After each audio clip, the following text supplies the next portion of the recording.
It's time for the 49ers Rush Podcast.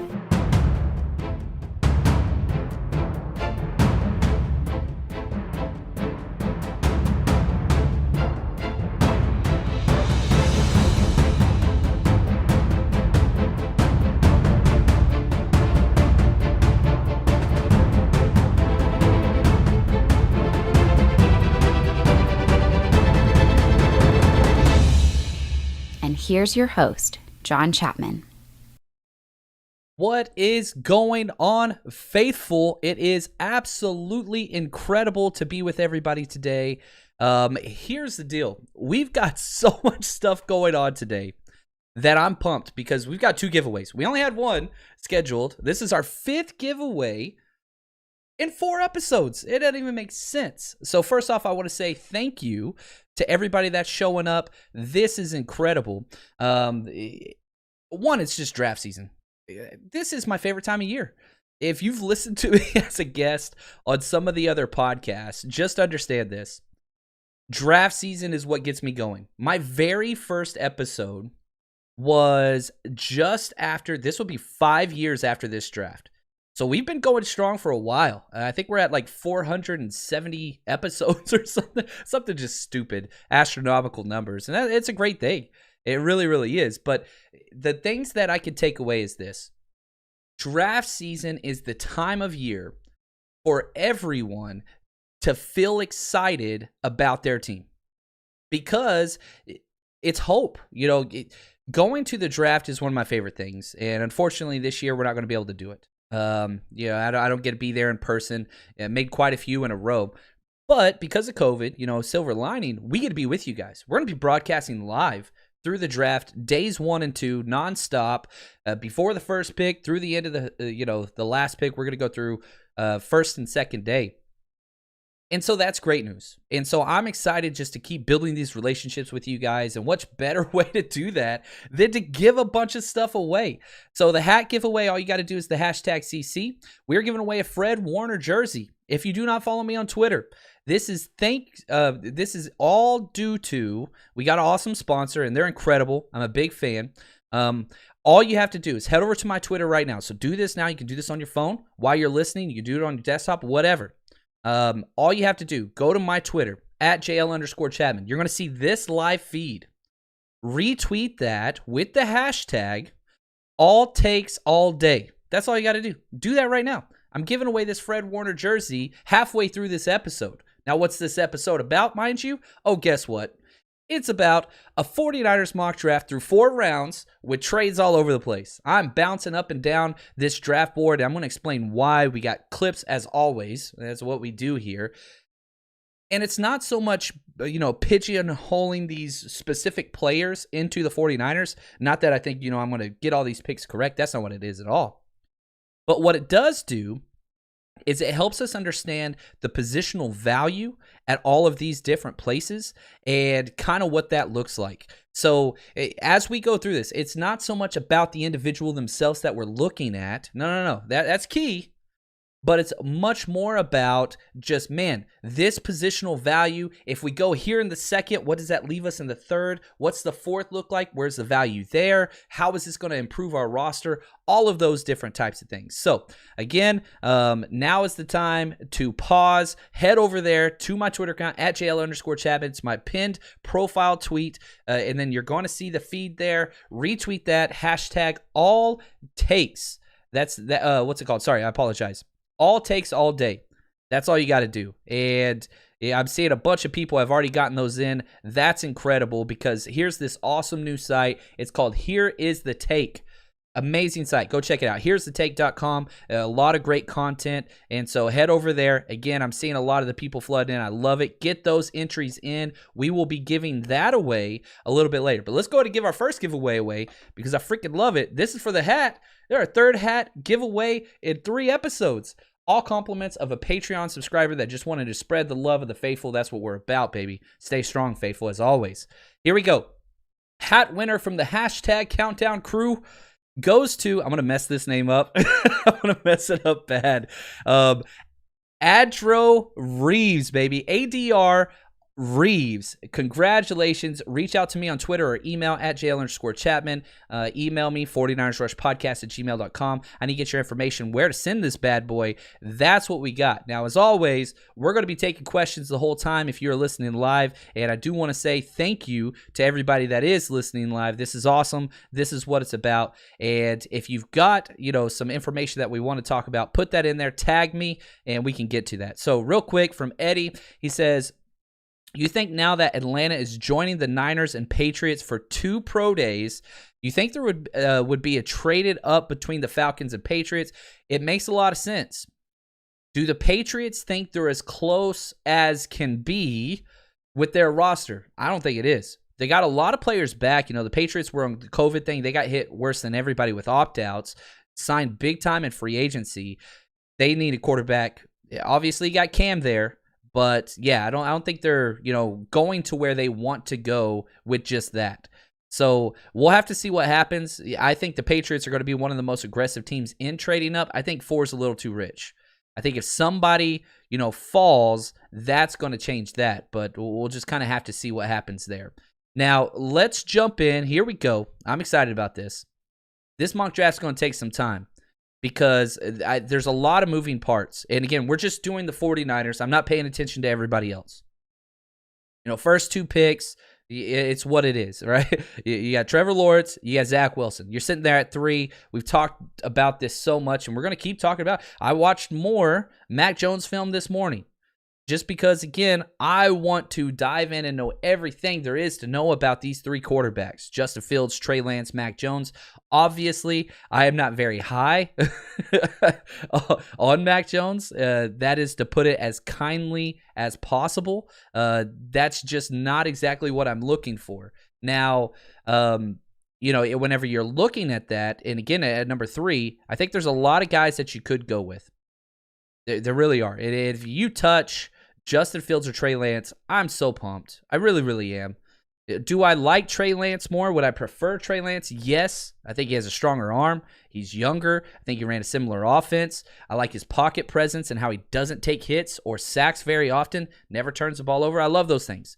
But if you're asking me who I think the 49ers are going to pick, at number 3, I'm taking Justin Fields right now. It just makes too much sense. Way too much sense. You got the Kyle Shanahan relationship. He's big into that stuff, man. Worked with them at the quarterback collective. Best accuracy, number 1 out of this draft class. It's not close. Justin Fields' accuracy is top notch. Athleticism, yeah, I think him and Trey Lance are kind of close, but yeah, I have no problem if you say Justin Fields is the most athletic. No worries about that at all. Athleticism, cleanest off the field. I think Justin Fields and Trey Lance, they both have it. Because, again, you look at Justin Fields. He was accepted to Harvard, Duke, Northwestern, Vanderbilt. That's from Kevin A. Molina, one of my buddies on Twitter. I saw that, put that out. Double-checked all those. Yep, they offered scholarships. This guy is absolutely incredible. One of the kind of off Wonderlic tests where they go through and, basically it's to schedule and understand intellect. Justin Fields scored the highest on the test that they have ever given to an athlete. The kid has it. Again, I think I would prefer Trey Lance, but man, I would love Justin Fields. Either one of those 2 guys, it is a freaking home run. And so I thought I'd load another clip. Haven't showed this one yet. There's so many. There's so much film on these guys. I'm up to like 40 or 50 clips. And, shout out to Juan Salas. That dude's just a freaking man, chopping up all this stuff. Really, really appreciate it. So here's a clip of Justin Fields. Man, just a bomb. Just a bomb. So just get it to him. Nice play action there. Eyes downfield. Gosh, hold the ball a long time. Got it to him, though. Was it a catch? Did he get in bounds? They're going to give it to him. All right, let's watch this one. Couple things I like. One, he gets through some progressions. Couple things I don't like. Wastes too much time. See, you can see here, he's looking to the left side. This guy's wide open. He's open as well. I mean, just guys open everywhere, but he's going for the big play. Now, he has it. Get the ball out of your hands. A little bit of a delayed whatever and takes an unnecessary hit. Amazing arm strength. I mean, again, he lets go at the 46. Where's the ball come down at? right at about the 6. So, yeah, you got a 40-yard pass there to the opposite, from the opposite hash to the sidelines is nice. You just got to get rid of the ball faster. 1,001, 1,002, 1,003, 1,000. I mean, that's about over 3.5 seconds for sure. Now, he gets the big play, and that's huge. You like the footwork in the pocket. You can kind of see him bouncing around. Oh, they called it incomplete? No, they gave it to him. But watch his footwork in the pocket. I mean, he's gliding and creating. You like that he climbs the pocket. That's good as well. Man, gets through his progressions good there. Left side to the right side. He's got to play behind a good offensive line. He has to. And so a couple comments, as I'm watching that video again, because now I'm breaking down my analysis of the analysis that I've already done, and it's awesome. You've got to constantly recycle and go over this stuff. There are some of the things that Justin Fields does that is just unparalleled. It's incredible. He has C.J. Beathard toughness in the pocket, which is a blessing and a curse. Because he takes hits. His entire mentality is, I can take this. I'm going to hold this ball for as long as I can to make sure my dude gets open. And a lot of that attributes to his accuracy. And he can take a beating. You go back and you watch that Clemson game. Good Lord. But you don't want your quarterback taking that many hits. And so he moves in the pocket, but he is never scared to throw the ball as contact is coming. If you look at where, and again, these are not even close to the same quarterbacks. You look at Tom Brady in his, 42, 43-year-old season. If anybody's close to him, that dude's throwing that ball in the dirt. Completion percentage be damned. He doesn't care. He doesn't want to get hurt. Now, Justin Fields at 22, obviously it's going to be a little different. Way, bigger body. He's ready for all those things. He's younger, whatever else. He has to tweak some of these things. That has to be there. But the accuracy is there. Scott, I see, Mel Kiper Jr., which I was the biggest Mel Kiper Jr. fan ever growing up. I remember watching him from a very, very young age. The draft is what got me into football. I grew up in Texas, so we were playing football from as young as I can remember.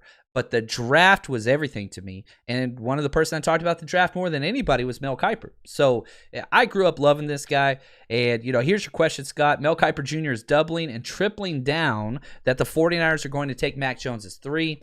Is this his pride getting in the way, or does he have an invisibility cloak? Here's the thing with Mel Kiper Jr. No connections to teams. He's just a guy. And I don't mean that as an insult. He puts in his work. He knows everything about every single player. He's not necessarily, a talent evaluator. He's much more of a encyclopedia. He has the breadth, I'm trying to say that right. Texas speak comes out slow. He understands all of the different people. That's kind of what he does. And everything about him, I don't care about Mel Kiper's takes on his rankings. Don't care about that at all. So you take this for what it is. You read and you listen to Mel Kiper to find out about these third-day guys that most people don't cover, that you haven't watched film on. And that's kind of what he does.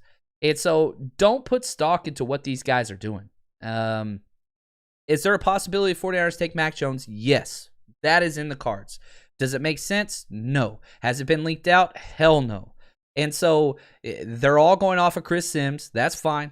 You can do all those things there, and not too worried about it. I'm seeing some Jadeveon Clowney stuff in the chat. I don't care where he goes. How many sacks did he have last year? Oh, yeah, 0? Okay, cool. Yeah, I'm not a Jadeveon Clowney guy. I think he's had 2 good games in the past 3 years. Sad thing is, one of those was against the 49ers, but that's okay. So, yeah, I don't really care about Jadeveon Clowney. I don't want him on this team on a league minimum deal. I'd take that back. I would take him on a league minimum deal, but he's all hype. I'm good.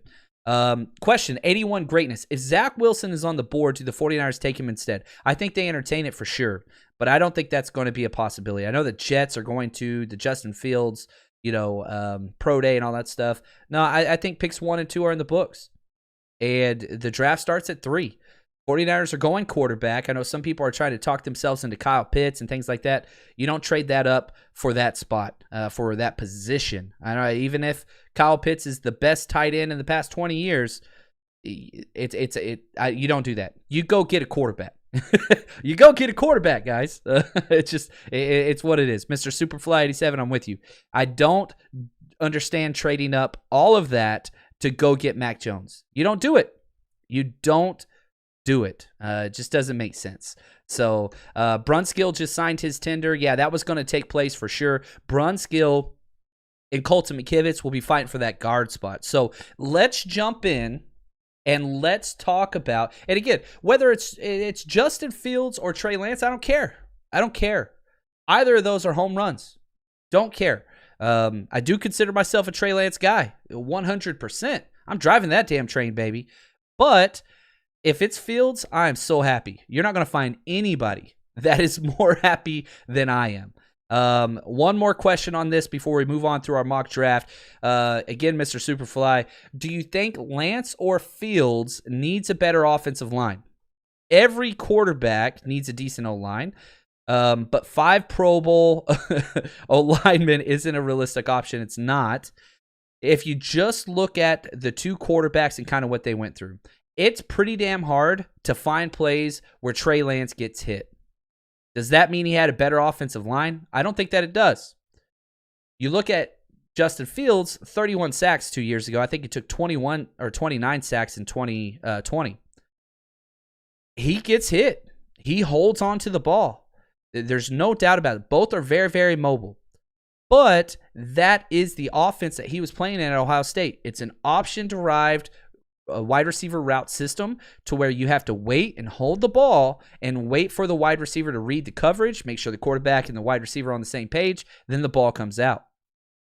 So I don't think we have enough information to deduce that answer, to be honest with you. We really, really don't. Both of them move a lot. One of the things I love about Trey Lance is he just doesn't take hits. He's very, very smart. The only time he takes hits is when they're designed runs, which he's not going to have a lot of in the NFL, and it's one of the main reasons why I like him. Pocket presence, again, I go Trey Lance, just because people don't get close to him. He's holding at 2.9 seconds. Justin Fields, 3.1 seconds. Both are way too long, and I put that in the negative category for both of them. But Trey Lance just ain't taking those hits. So that's kind of where I am with that. All right, having said that, I know we could talk quarterbacks forever. I love it. So let's jump into our mock draft. We got Justin Fields, number 3. So we let the draft kind of unfold. There's a couple guys I'm watching, especially those top tier edge guys, Azeez Ojulari, who I think is a perfect fit in this defense. You know, if Kwity Paye or Justin Phillips fall, those are kind of the guys I'm watching.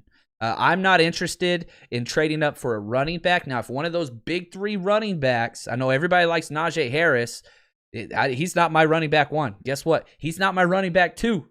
He's not. He's my running back 3, and I love that dude. But, man, I'm telling you right now, my running back number 1, Travis Etienne, he fits Kyle Shanahan's offense to a T. He is designed. He's Jamal Charles. That's my comp for him.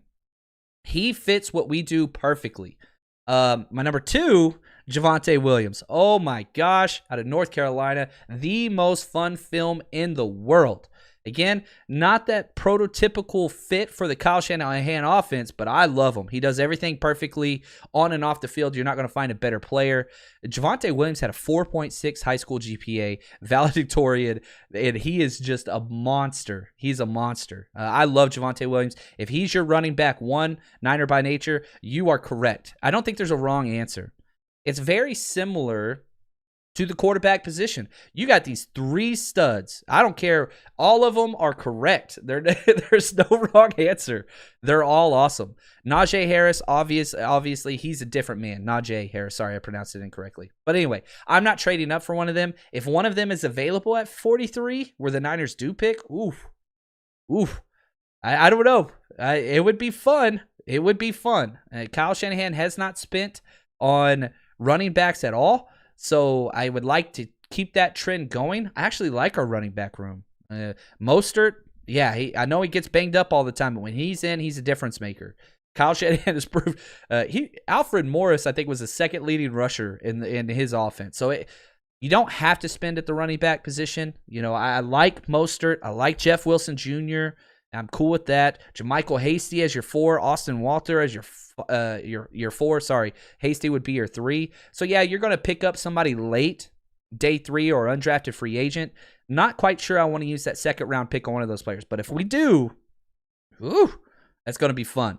So as this is going on, Azeez Ojulari goes at 26. Kwity Paye went at 27. I started thinking about trading up for there. Matt Callaway, I saw you. I'd rather trade up for J.C. Horn. He went top 12. So he went early in this draft. He was gone. And so I'm sitting there. Man, Caleb Farley made it to the second round. I'm not trading up for Caleb Farley. You guys know he's my number 3 player on my big board. I've got him graded higher than a corner has come out in the past 4 years. I love Caleb Farley. The last corner I had graded this high was Marshawn Lattimore out of Ohio State. So, I love Caleb Farley. The back injury, don't trade up for that. If he is there at 43, I'm okay with that. He went at 34, so I didn't have to make that choice. So now, after those guys are gone, there's still lots of key talent there. But I said, you know what? I'm taking my hands off the trade button. I'm going to wait and see. Because whenever I look at my big board, and again, it's still evolving. I'm going to release all of this in my draft book. It's going to be out probably Sunday. All Patreon subscribers will be getting that. No additional charge. If you're a Patreon subscriber, you're getting my draft book. It's got my big board, all my first-round grades, second-round grades, player comparisons for everybody in there. It's just so much information. It's too much information, but whatever. I'm looking at my big board. Azeez Ojulari was my number 22 player. He's the last first-round grade that I have. I only have 22 first-round grades this year. That's it. And I know somebody's like, well, there's 32 first-rounders. There's 30. Yeah, I get that. I only have 22 first-round graded players. A lot of teams cut it off 16 to 18. I have 22. I love Azeez. So he's gone. At that point, I'm not trading up for a second-round graded player. Because, again, if I'm looking at number 24 on my big board, okay? So Rondale Moore is kind of that second-round kind of starter guy that was still available. And I'm dropping all the way down. Goodness. Man, you could go a ways here. Man, probably pick 42 with Joseph Osai. Those guys' grades for me, not much difference. There's not a big difference in this draft. That's the sweet spot. Whenever you get to that kind of, 24 to 42-ish, there's a whole bunch of guys in there that I'm just, you know what? Cool. I'm fine with them being there. I don't need to jump up for them. Just wait. Be patient. So we get to 43. A lot of guys still left on the clock. Creed Humphrey, I've talked about him too much. Wyatt Davis out of Ohio State, who I actually have a higher grade on than Creed at the guard spot. Just depends on what you want to use him. If you're looking for a center guard, Creed blows him out of the water. If you're looking for a pure guard, Wyatt Davis would start over Daniel Brunskill and over Colton McKivitz day one. He would be a plug-and-play starter at right guard. That's what he played. He would be awesome. But again, if you're looking long-term, you're still going to need a center. I don't think Wyatt Davis is going to be that spot. I don't think that's his role. So if you just want to guard Wyatt Davis, I'd prefer him. But if you're looking for somebody to play guard for a year, then transfer in a year or two when Alex Mack is done to center, he's not your guy. A couple edge players. Joe Tryon was there. Joseph Osai was there. I like Joe Tryon. I had a lot of fun. Just did some more Washington defensive tape. That was fun. Wide receivers, Rondale Moore. He's the highest player on my board here. Diami Brown, best deep threat. I mean, there's so many good guys. Asante Samuel's there. And I can hear people like, Asante Samuel, get the quarter.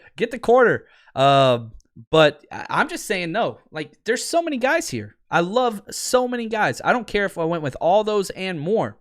So I start shopping the pick, and I start saying, you know what? Let's bounce back.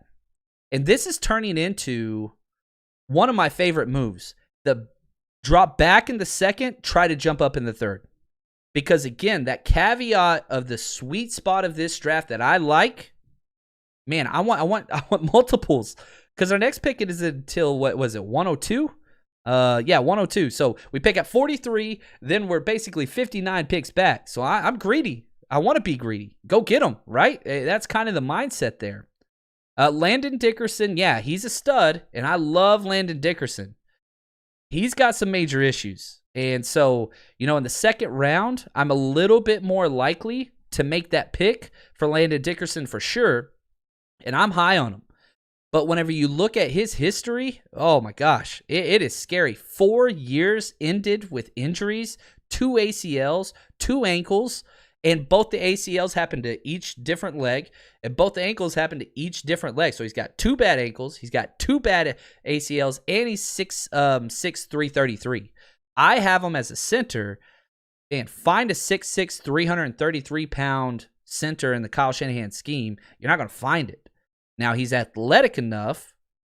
We don't know because of the testing, because he's still recovering. I know we saw him do the cartwheels and all that kind of stuff. I love Landon Dickerson's film. It's so damn clean. But, gosh, 2 ACLs and 2 bum ankles? I don't know. Somebody's going to take him. I think he's too damn good. My player comp for Landon Dickerson is Ben Grubbs. Like, that's how high I see this dude. Like, I love his game. It's just too damn scary. A lineman with 2 bum knees and 2 bum ankles. That is rough.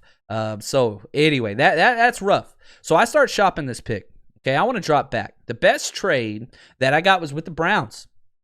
So we drop, and I did this for a reason. This is why you do mock drafts. You want to see exactly what is good, and if you do something and you hate the outcome, you're like, no. Don't do that. I dropped back far. I dropped from 43, the Niners pick, all the way down to 59, 16 spots. Now, I don't think any of those guys are going to be there. Spoiler alert, all the players I've mentioned, they're gone. But I picked up an extra 4th rounder. So I dropped from 43 to 59, and I pick up number 110. And again, I'm going into this with the mindset of, hopefully somebody falls to me at 59. They didn't, but I am going to jump up afterwards. So curious to see who falls back. I simulate all the way to 59 because I want to play this situation out. We get to 59. Every player mentioned above is gone. My heart breaks. But this is the draft. This is what it's like. This is the sweet spot. Listen to the guys that are still available. Edge, Ronnie Perkins, doing a film breakdown of him over the next couple of days. Edge, Joseph Asai. I like Joseph Asai. Cornerback, Aaron Robinson. Amazing slot guy, 5'10", undersized. Elijah Molden. We all like him. Tyson Campbell's still there. Big, tall, physical, ideal fit as an outside corner. I know Eric Crocker's really, really big on him. Just listened to a podcast. He was on 4th and Gold, I think, talking about Tyson Campbell. He'd be fine taking him in the 2nd round. Quinn Miners is a little early for him. But, again, you want to strengthen that interior offensive line. Golly, Wisconsin Whitewater, baby. He's just too damn fun. Josh Myers, who I think is a best center candidate out of all these guys. And so I'm over here looking at all of them. And I'm trying to figure out, okay, who is the best player on my big board? And I'm going through and I'm sizing up and just seeing where it is and all those things. Here's what I come up with. And because I did the trade down, I was okay with this. Because I did the trade down, I was okay with this. I wouldn't do this at pick 43. But I say, you know what? Let's just see it. I take, kind of fan favorite after the Senior Bowl. Some of you guys are going to get mad at me here. I take Quinn Miners. And I don't feel bad at all. The interior offensive lineman, he started at right guard for 3 years, and that's what he would do for the 49ers. He'd start day one. And he could play center. They put him in there at the center, and he played great. 6'2", 320, little big. But, man, can he move. 4.86 in the 40. He had a 1.73 10-yard split, 32-inch vertical at 320 pounds. Doesn't make sense.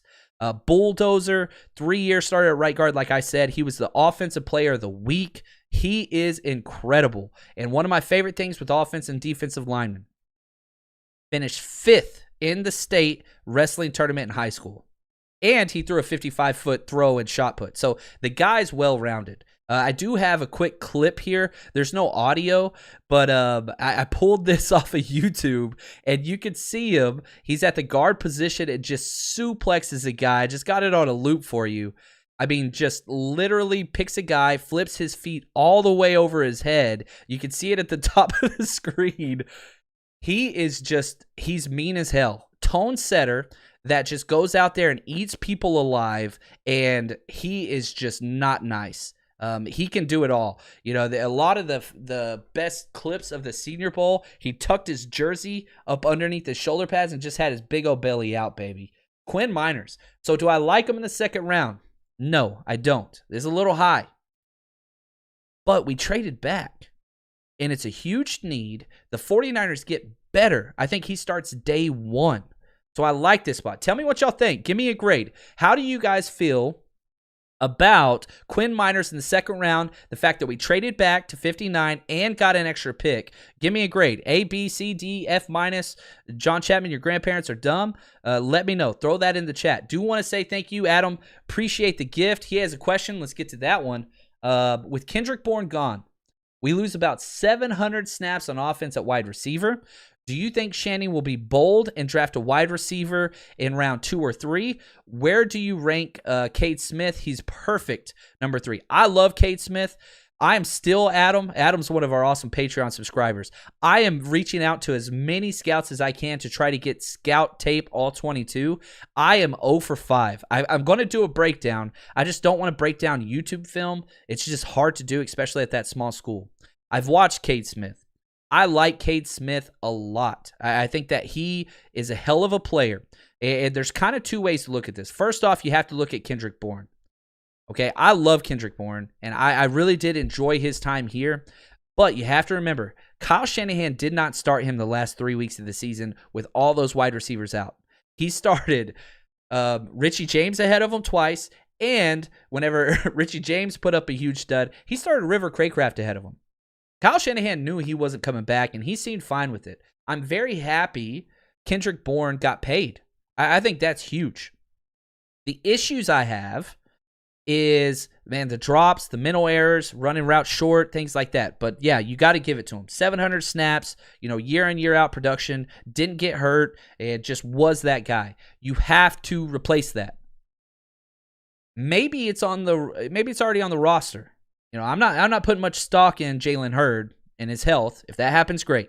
I'm not putting much stock in Juwan Jennings' ability / health. If that happens, great. River Craycraft ain't it. We know Richie James ain't it. He's a fill-in guy. That's fine. You got to get somebody new. I like Cade Smith. Cade Johnson out of South Dakota State. He's awesome. You look at him, he's 5'10", 184. Not a burner. He ran a 4.51. But what is it that he can do? He can score touchdowns. 28 touchdowns in 3 seasons. 2020 was canceled for them, very similar to what happened with Trey Lance and kind of what was going on there. But just, he's all about acceleration, crazy good route runner, very, very quick feet, not a top-end speed guy.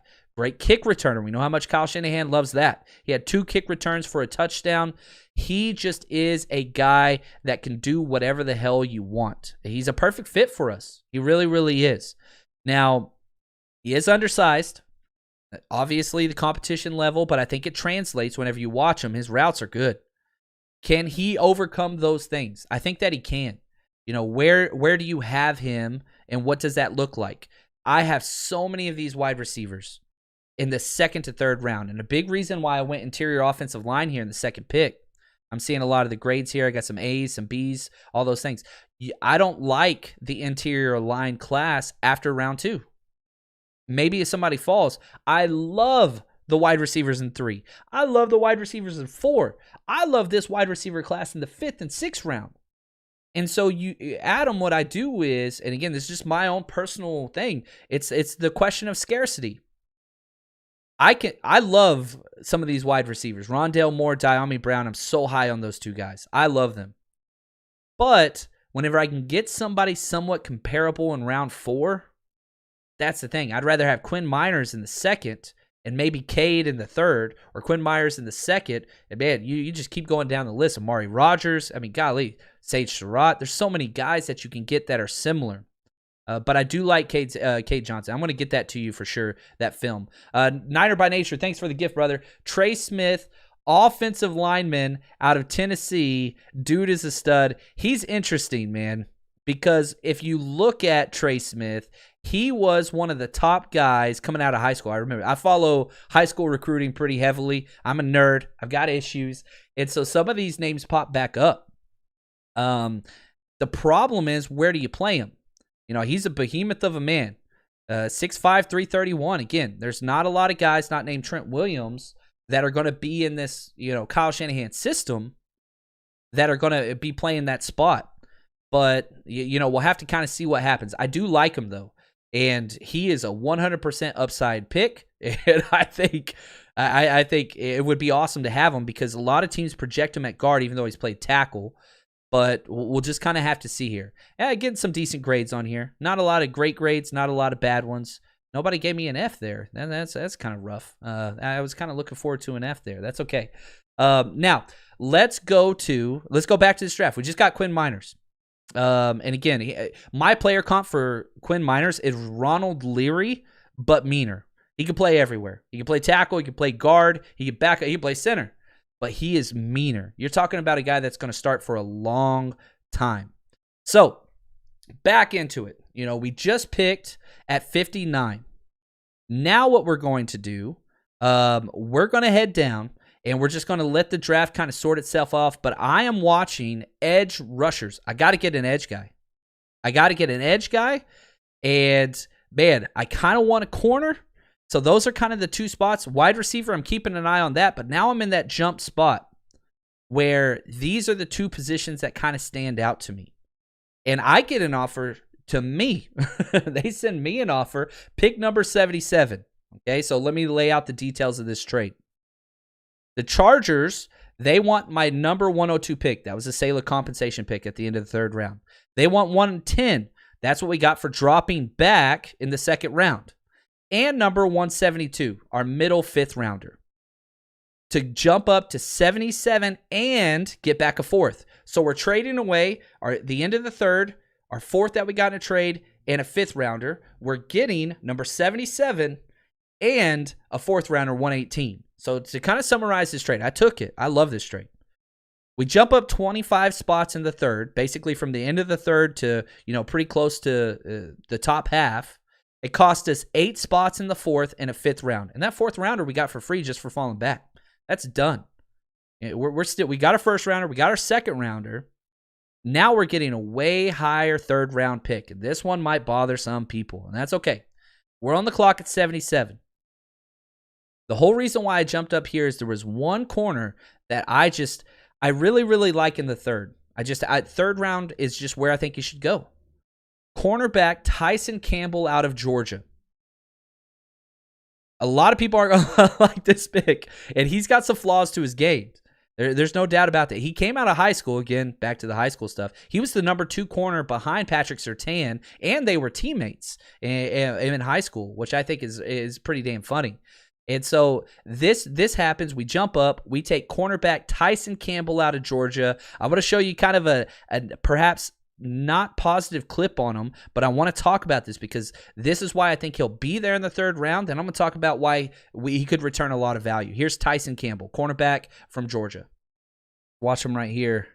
Again, they're sending help now. So you can see how they're adjusting. Tennessee is because they're already worried about this kid. So they just bring not only an extra blocker, they bring 2 blockers to his side. They're going to bring the wing back, which is a tight end, and they're putting the running back to his side as well. Did he catch this? He sure did. Man, Tyson Campbell, this corner. Let's go back and let's watch this because, again, this is a kid that's going to be a 4th round corner that fits what the 49ers want to do. You're going to see right here just in man coverage. Turns into the sidelines well. Top end speed is a concern. You can tell that right off the bat. Again, this is Tyson Campbell, 6'2", 185. He's in position, never gets turns to make a play on the ball.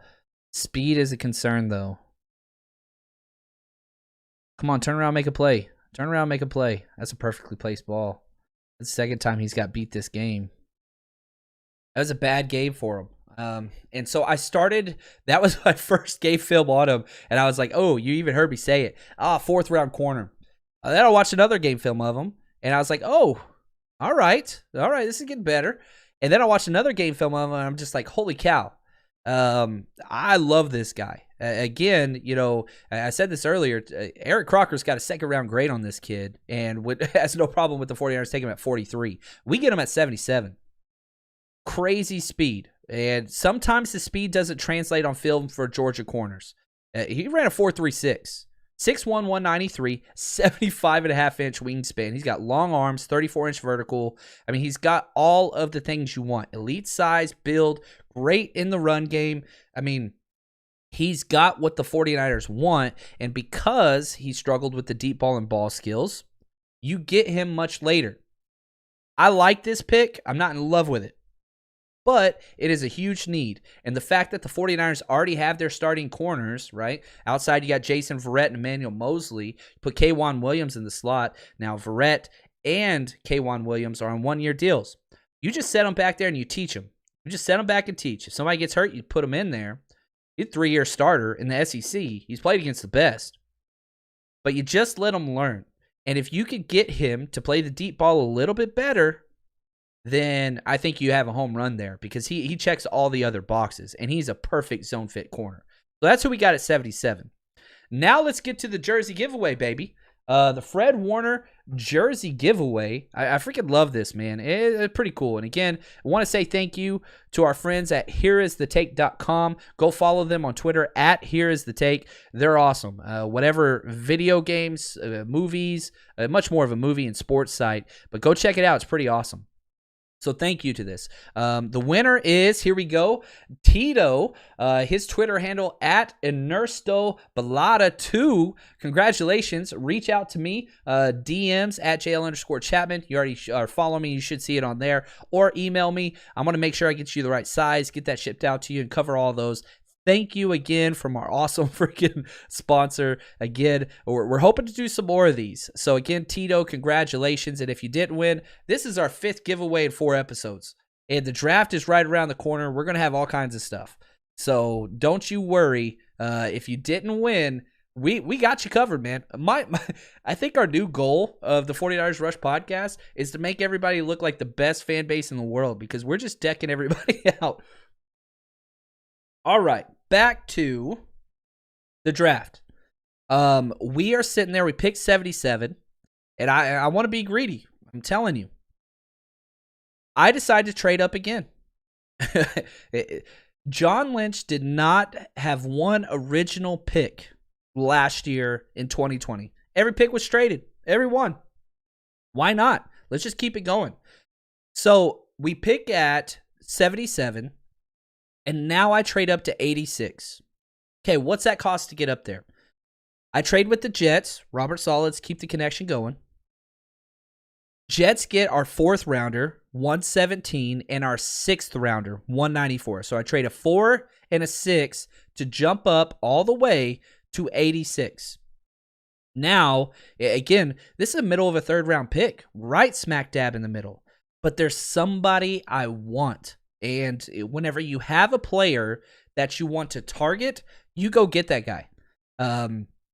We still needed an edge rusher and a wide receiver. Again, I kind of, if we get one of those wide receivers, I would love it. But again, there's so many guys there that you can get later at the wide receiver position.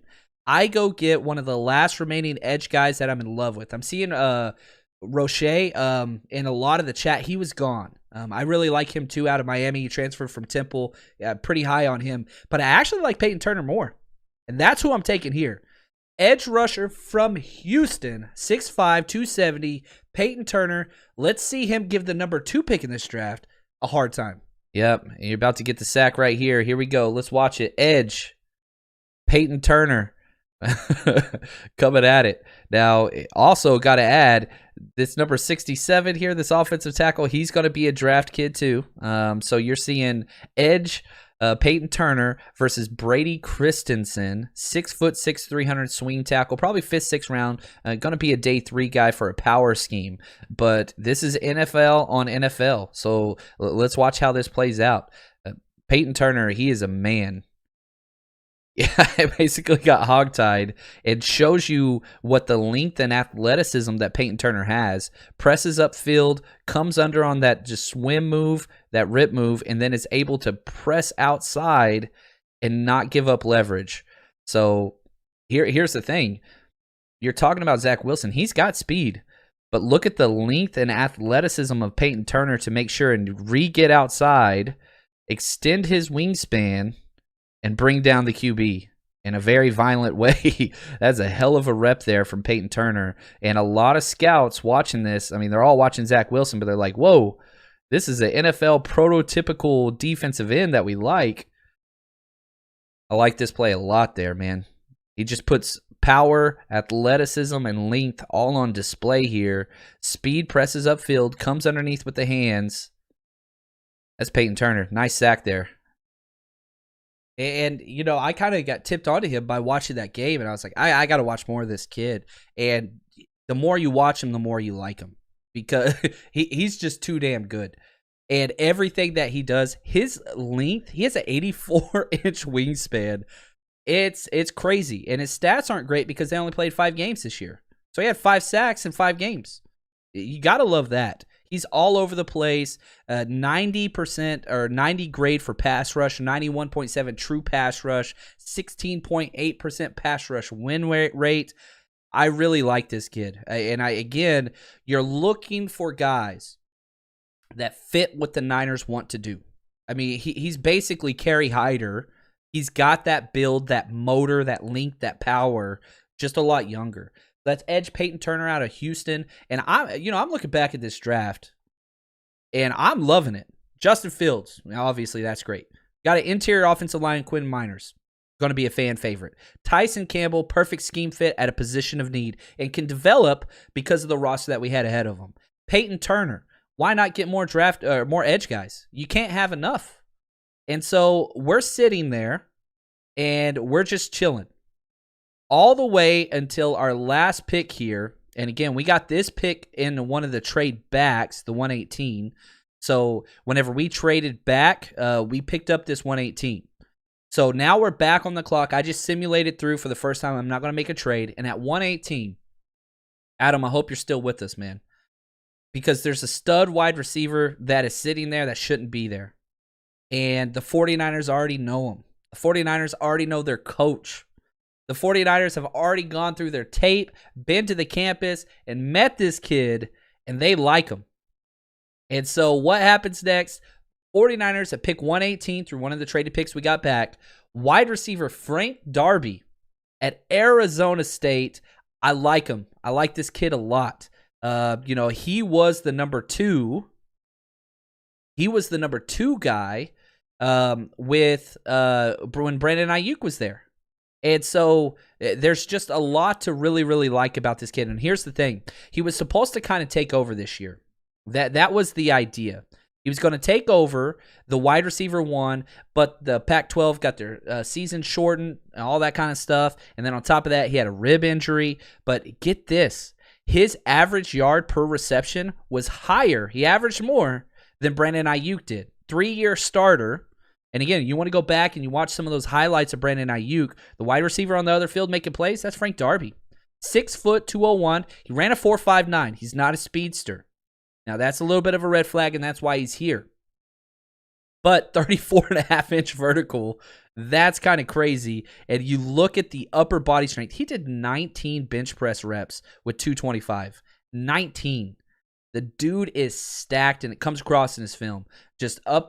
He wins with great routes. He stacks corners like a stud. I don't have a clip here yet. Sorry about that. JV version over here, Chapman. I need to step my game up. Come on now.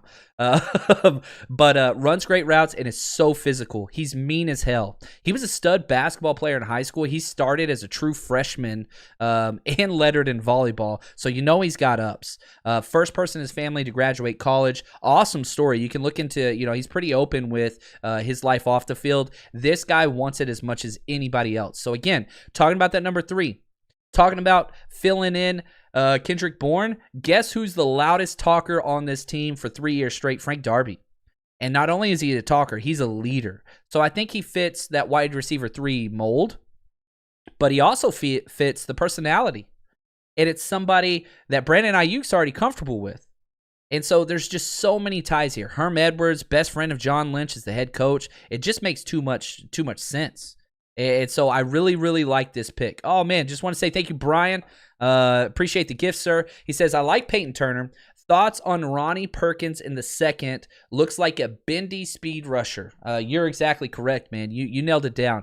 Ronnie Perkins, out of Oklahoma. I'm a Longhorn. He's pissed me off for years. 6'3", 251. He's a lot of fun. And, whenever you look at his numbers, 6'3", 251, you wouldn't think that. He's a guy that kind of shows up. You think much more, 6'5", kind of 270, kind of like a Peyton Turner. But he's got all those things. He's developmental 5-tech, perfect for, a 4-3. That's where he is going to be for sure. But, some of the things that I think that he has that this class lacks, there's not a true edge bender. You look at Brian Burns, right? You look at Von Miller. Now, those guys were all first-round guys. But if you are looking for that speed to edge bend in this class, it's almost non-existent. You look at the edge class, Kwity Paye's got it. Okay, cool. I'm fine with Kwity Paye. Azeez Ojulari has it, but he's so small and just an outside speed guy. That's all that he has. You go all the way down this list. You go, okay, Jason Oweh, he's got that. No production, 0 sacks last year. You're down to Ronnie Perkins, and he's one of the guys that when you're looking at him, you think, all right, this guy kind of has it. Because, if I just pull up, I'm just kind of looking at a couple things here. The production that he had in a very bad conference, you kind of got to, you always have to put that into perspective. I'm a Big 12 guy, but it is a subpar kind of conference. That's just what it is. But you've got a 3-year starter here with 16 and a half sacks to his name, and it's just elite production from his freshman, sophomore, junior year, great in the run game. He's just all over the place and just super clean. So I like Ronnie Perkins in the second round. I do, but I'm not as high on him as I am a couple edge players that will also go in that same tier. And so that's why, man, for me, I would prefer Joe Tryon. I would prefer Joseph Osai because I think they have a higher ceiling because of their body composition and what they're made up of. If you're looking at somebody who might have a bigger impact day one, I'm fine with Ronnie Perkins. And if you like Ronnie Perkins more than those other two guys, I don't have a problem with that. But, again, undersized, is he already tapped? That's kind of the question I have there, Brian. But his film's fun. I don't have clips for you, unfortunately. I wish I did. But yeah, he's a hell of a player. And again, appreciate the gift. So let's look at this. Jason Leckie, great job rounding out this draft. Let's look at it. Okay. I only went through 4 rounds. So let's pause and let's look at this. We get Justin Fields round 1. Trade back for Quentin Miners. Again, if you take him at 43, I don't like it. You trade back, get some extra draft capital. I think it's a good fit. Tyson Campbell. This is kind of the big swivel, if you will, or pivot point of the draft. This is I don't love it, but man, if it pans out, holy cow, you've got a stud, and he's got time to wait. It's a perfect spot for Tyson Campbell. Maybe not the best spot for the 49ers, if that makes sense. If Tyson Campbell is going to be successful in the NFL, it's going to be in a spot like this, where he doesn't have to play right away. He started since he was a true freshman. Let that dude sit and learn and correct some of the things that he can't fix. Get Peyton Turner. I love this pick. That's probably my favorite. And then Frank Darby. So you're walking away with Justin Fields. Guess what? Not going to start first half of the season. Quinn Miners, he starts right away. Tyson Campbell doesn't start right away. Peyton Turner, situational edge rusher in this lineup. Frank Darby, wide receiver 3 at best. This speaks volumes to the depth the 49ers have created. We have no holes. Our starting roster is there. And whenever you go into a draft and your biggest need is a wide receiver 3 or cornerback depth, now you throw the quarterback situation out of there. That's fine. You can talk about that. But what John Lynch and Kyle Shanahan have built, pretty damn fun. Just imagine what happens if they hit at 3.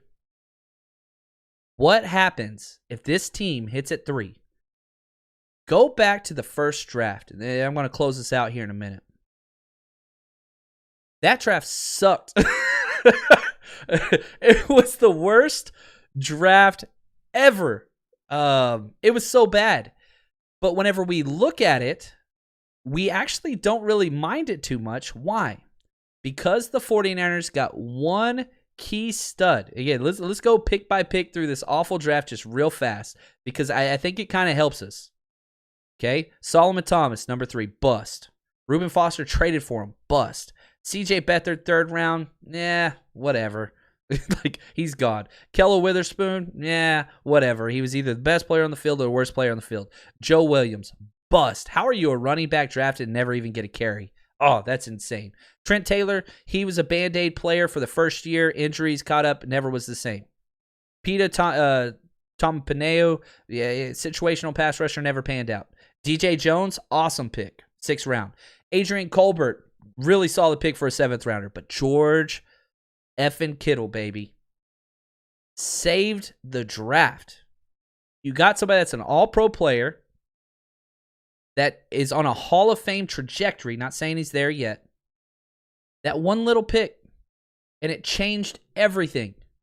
You had all those misses. And all that to say this. The one pick you have to hit on this draft is pick number 3. You get that one right. This team's going to be here for a long damn time. Love it, guys. Really do appreciate all the support, the gifts, which was awesome. More giveaways. Congratulations to the winners, the jersey and the hat. 2 weeks, just over 2 weeks till we get to the draft itself. As always, Patreon, man. Best way to support the podcast. Allows us to do giveaways like this. And, man, we're just uploading so much film. My draft book will be available for all Patreon subscribers, no matter the level. So if you're a Frank Gore or Jerry Rice tier member, you get that free. It's included in your membership. No extra cost, whatever. So just want to say thank you. Head over there, patreon.com, 49ers Rush Podcast. And as always, I love it. Stay strong, faithful.